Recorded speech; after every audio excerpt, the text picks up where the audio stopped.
5페이지에 보시면 이제 기능 단위 기계에 대한 문제입니다. 즉 펑셔널 유닛이라고 돼 있죠. 영문도 꼭 보셔야 돼요. 이렇게 나올 수도 있어요, 영문으로.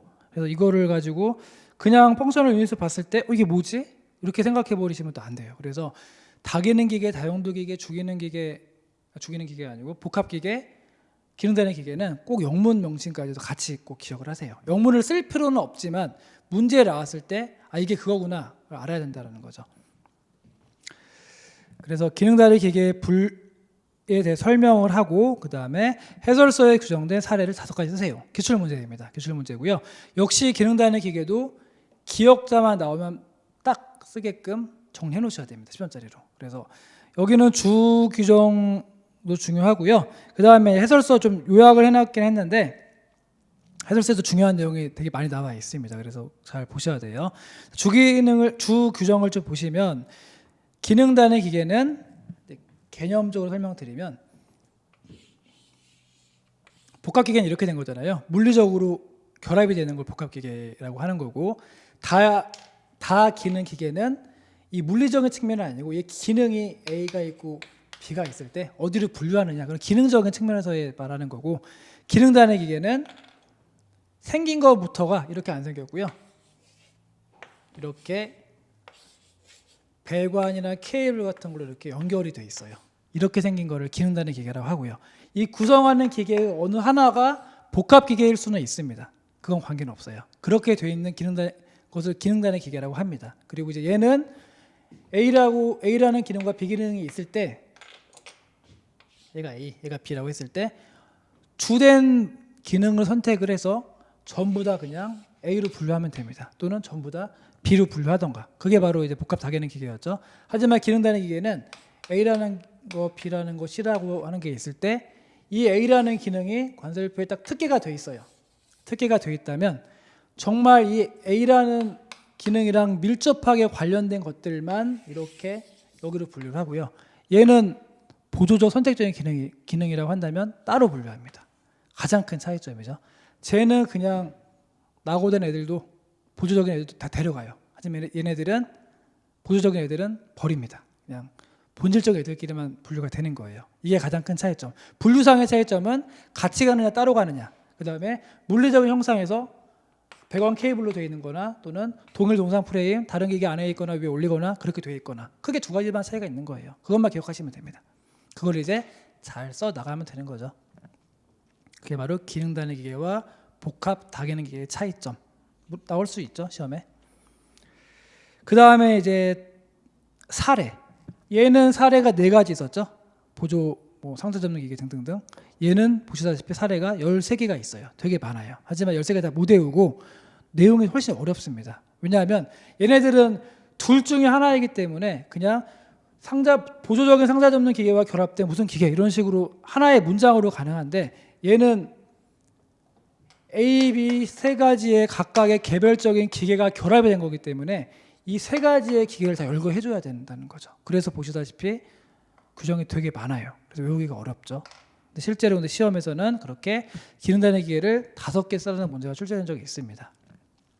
그래서 13가지 중에서 마음에 드는 거 5개를 좀 찝어서 암기를 해주셔야 되고 앞에 있는 제목만 외우시면 안 되고요. 뒤에 따라다니는 것들, 즉 예를 들어 하이드로릭 시스템은 유압 동력 장치, 그다음에 유압 실린더와 같이 구성이 되어 있다까지 암기해 주셔야 된다는 거죠. 그래서 어렵죠. 그래서 여기도 좀 어려운데 잘 정리하셔야 됩니다. 중요합니다. 그래서 주규정을 보시면은 하나의 기계가 각종의 개별 기기로 구성되어 있는 경우에도 즉 이 전체의 하나의 여기서 말하는 하나라고 하는 것은 이 전체를 말하는 거예요. 하나의 기계가 각종의 개별 기계로 이렇게 구성이 되어 있고 개별 기계들은 따로 분류되어 있거나 또는 배관, 전동장치, 케이블 같은 걸로 연결되는지 상관없다. 이건 연결되어 있지만 어떤 기계는 이렇게 그냥 따로 있습니다. 이렇게 돼도 괜찮아요. 전체의 기계가 하나의 어떤 기능을 공통적으로 수행한다면 같이 분류할 수가 있어요.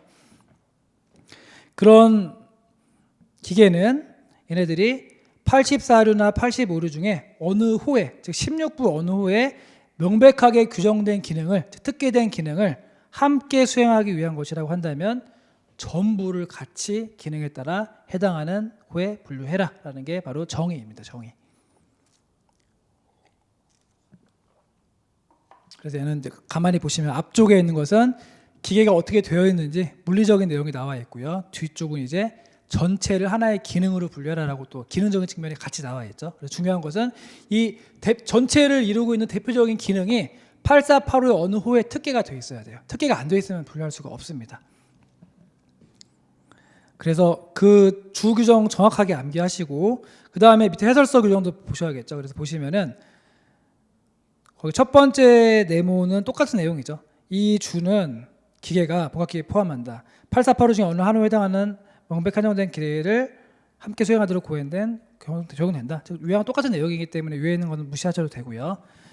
그 다음에 이 주에서 아랫단락이 훨씬 중요합니다. 아랫단락 보시면은 명백히 한정된 단일 기능을 함께 수행하도록 고안된 것이라고 하는 것은 전체 기계가 기능 단위 기계로서의 본질적인 그 특유의 기능을 수행하는 기계를 포함하는 거고요. 중요한 건 그 다음에 보조적인 기능을 수행하는 기계와 그 다음에 전체의 기능을 수행하지 않는 기계는 제외한다.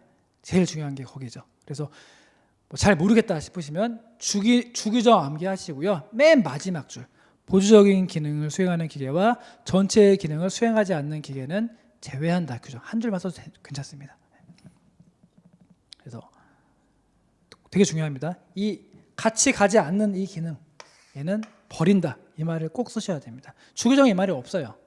주규정은 그냥 분류한다는 말만 있지 버린다는 말 없잖아요. 근데 얘는 제외한다는 말이 있기 때문에 그 말을 잘 쓰셔야 되고 뭐 항상 이슈는 얘를 버릴 것인가 말 것인가 항상 이슈입니다. 실무적으로 전체로 가면은 빵프로인데 얘를 버리면 얘가 8%예요. 얘도 빵프로가 될 수 있는데 껴주면 하지만 야 얘 본질 아니야 버려. 그럼 얘에 대해서는 8% 세금을 내야 되잖아요. 항상 그런 이슈가 발생을 합니다. 그리고 이런 기능단위 기계들은 대부분 조그만 기계가 아니에요. 엄청나게 큰 설비들이기 때문에 하나하나가 엄청나게 비쌉니다. 얘가 넣고 빠지고에 따라서 세금이 막 몇 천만 원 왔다 갔다 하는 거예요. 그래서 이슈가 되게 많이 생기죠. 실제로 또 분류가 쉽지가 않아요. 이게 뭐 말이 쉽지 아주 어려운 겁니다. 실제 분류는. 그게 기능단위 기계 그 정의와 그 다음에 해설서상의 사례가 아니고 추가적인 내용도 같이 정리하셔야 되고요. 사례는 13가지가 있는데 여기서 뭐 마음에 드는 거 5개 정도 보시면 됩니다. 그래서 너무 어려우니까 쉬운 거 위주로 보시면 되고요.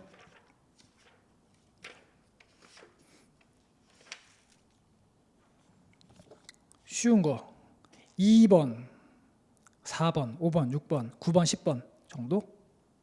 그 정도가 좀 쉬워요. 나머지 어려워요. 하이드로닉 시스템 어렵잖아요. 유압 시스템인데 그럼 어렵고 2번, 4번, 5번, 6번, 9번, 10번 정도? 그건 뭐 제 권고사항이고요. 나는 하이드로닉이 쉽다? 뭐 하죠. 괜찮습니다. 그래서 중요한 것은 앞에만 보지 마시고 하이드로닉 시스템은 유압 동력 장치, 유압 실린더, 그다음에 파이프, 호스로 구성된다까지 쓰셔야 됩니다. 잘 모르겠으면 2개만이라도. 그게 뒤에가 중요한 거예요. 뒤에. 그래서 거기 보시면 나머지 규정들은 그런 말이 안 써 있는데 양조장 기계를 보시면은 거기는 잘 나와 있죠. 발화기, 메가파세기, 반죽토 여과통으로 구성이 되어 있는데 그렇지만 병 주입기와 레이블 인쇄기는 포함하지 않고 해당하는 후에 분류해야 된다라고 얘는 나와 있습니다. 즉 병 주입기와 레이블 인쇄기는 보조적인 기능을 수행하는 거기 때문에 전체적인 양조장 기계로 분류하지 말라라는 거죠. 즉 발화기와 메가파세기와 반죽토 여과통들은 전부 다 84385에 분류하면 되는데 근데 병 주입기와 레이블 인쇄기는 술 만드는 거랑 관계가 없다라는 거죠. 술 다 만들어진 거를 병에 넣거나 이 술이 누가 만들었다라고 하는 레이블을 인쇄하는 거기 때문에 걔는 술 만드는 본질과 관계 없으니 따로따로 가라라는 내용입니다. 그래서 양조장 기계가 가장 어떤 정의와 부합한 사례가 되는 거고요. 나머지 규정들은 그런 내용까지 안 나와 있어요. 뭐가 본질인지는 안 나와 있는데 뭐가 부수적인 건지 안 나와 있지만 그래도 같이 좀 정리하셔야 됩니다. 그래서 5개 잘 정리하시고요.